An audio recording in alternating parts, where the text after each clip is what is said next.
Now at this time, it is my honor, pleasure, and privilege to welcome up for his remarks the president of our congregation, Daniel Amir.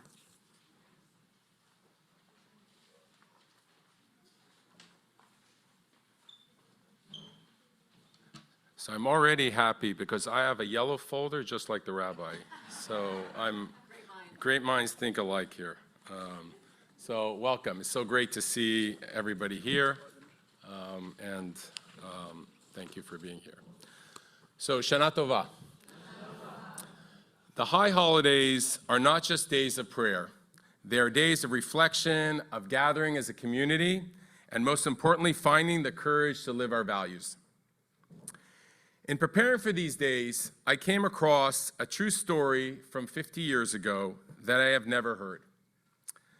It is the story of Wilfried Bose, a young German horrified by his parents' generation. Determined never to be a Nazi, he joined liberation movements. But by the 1970s, he had drifted into the Popular Front for the Liberation of Palestine and took part in the Entebbe hijacking of 1976. When he separated Jewish passengers from the rest, a Holocaust survivor rolled up his sleeve, showed his tattoo, and said, "I thought we were done with this." Bose replied, "I'm not a Nazi. I'm an idealist." That moment is chilling. It shows that rejecting evil is not enough. Bose thought turning away from Nazism was enough, but without anchoring himself in something righteous, he embraced another ideology of hate. The Torah doesn't say, do not pursue justice. It says, tzedek, tzedek tirdof. Justice, justice shall you pursue. We are called not just to turn from hatred, but to run towards justice.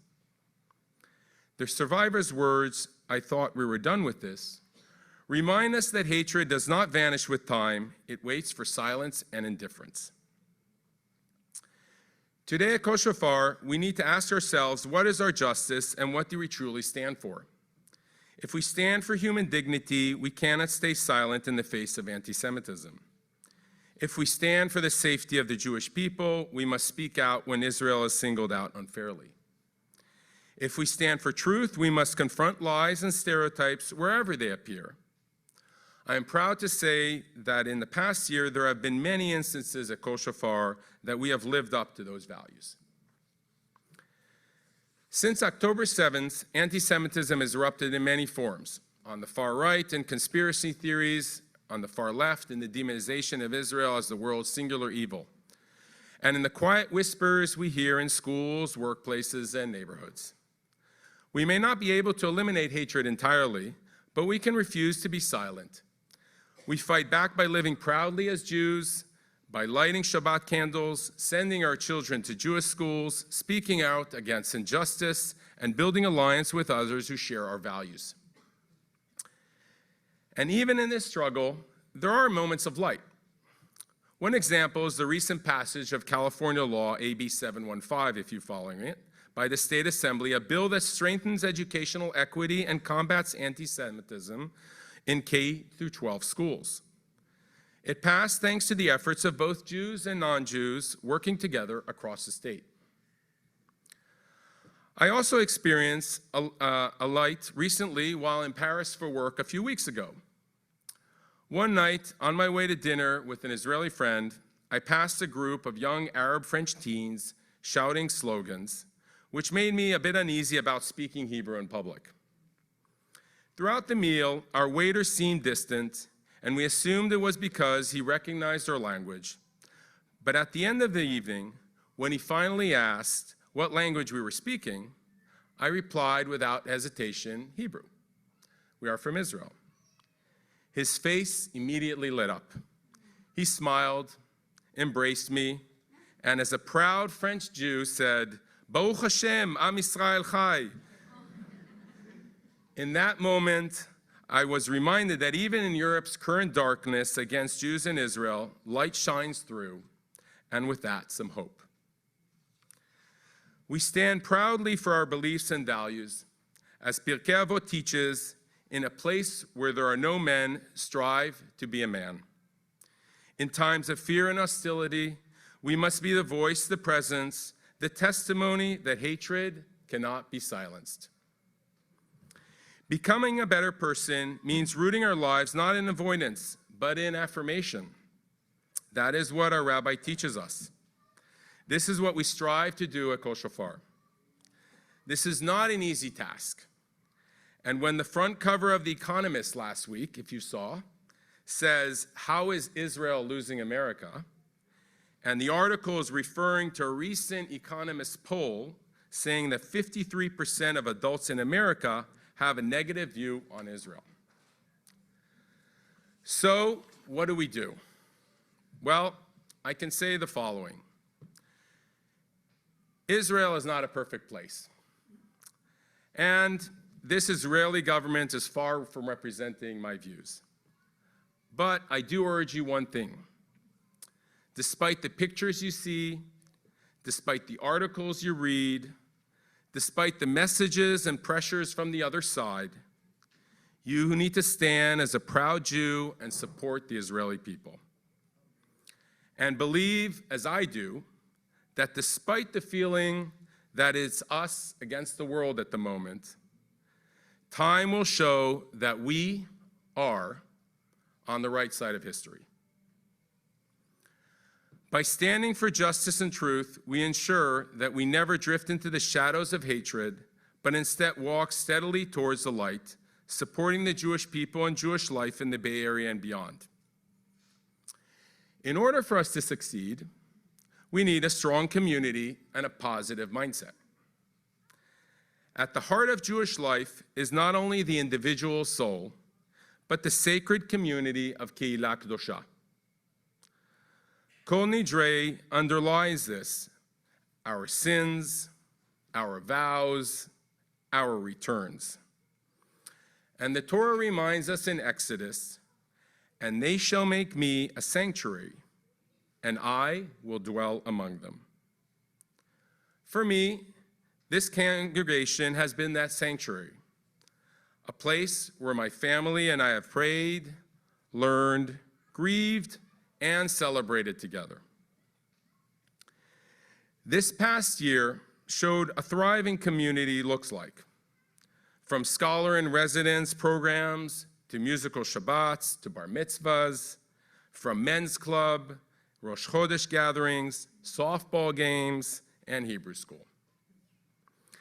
And for this coming year, we even plan to travel together on a congregational trip to Budapest with Rabbi Paul. Genesis also reminds us, "Lo tov hiot ha'adam levado."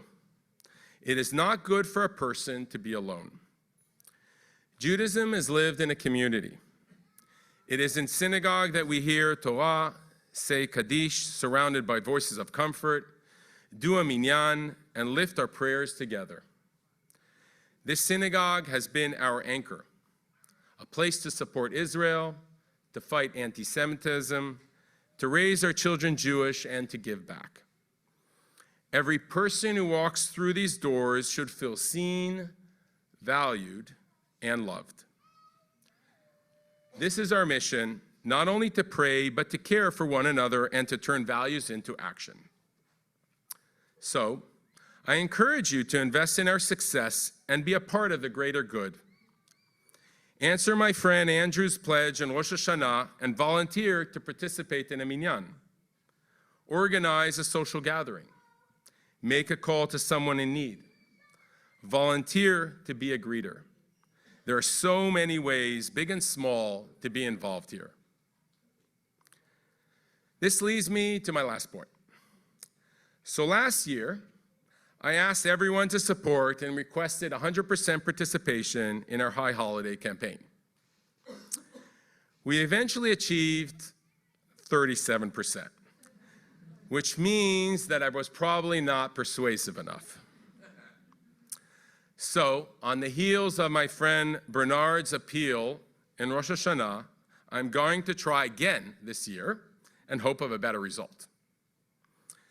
We need the support of the community. We need you all to donate to the High Holiday Campaign. And if you can't, we simply ask everyone to pay your sustainable household dues. Only about half of the people are paying full dues. That is an alarming stat. And unfortunately, it is somewhat not sustainable. Just like living in Marin is expensive, so is running this great place.